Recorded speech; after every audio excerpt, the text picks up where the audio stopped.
નમસ્કાર દર્શક મિત્રો, મધ્ય ગુજરાતના અવાજ ન્યૂઝ ચેનલમાં આપનું હાર્દિક સ્વાગત છે. સિહોર પોલીસ સ્ટેશનમાં નશાખોર શખ્સે બીજા માળેથી બારીમાંથી પડતું મૂકી આપઘાત કર્યો. ભાવનગર શહેરમાં આવેલું એક ગામ સિહોર શહેરમાંથી ગઈકાલ રાત્રે દારૂ પીધેલ હાલતમાં એક ઇસમ વિપુલ બાબુભાઈ ચૌહાણ ઉંમર વર્ષ 35 જાતે ભીલની અટકાયત કરવામાં આવી.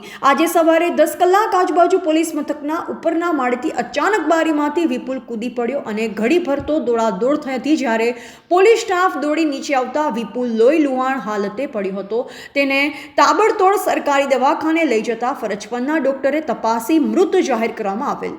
પ્રાપ્ત વિગત અનુસાર મૃતક વિપુલના પત્ની કાજલબેન દ્વારા સિહોર પોલીસ મથકે જણાવેલ કે તેનો પતિ વિપુલ દારૂ પી ઘરે આવી મારકૂટ કરે છે. જે અનુસંધાને સિહોર પોલીસ દ્વારા વિપુલને પકડવા સિહોરના ભીલવાડના ખાંચામાં પહોંચી ત્યારે વિપુલ પીધેલ હાલતમાં જોવા મળતા અટકાયત કરી હતી અને તેના પર ગતરાત્રે ફરિયાદ પણ નોંધાવવામાં આવી હતી.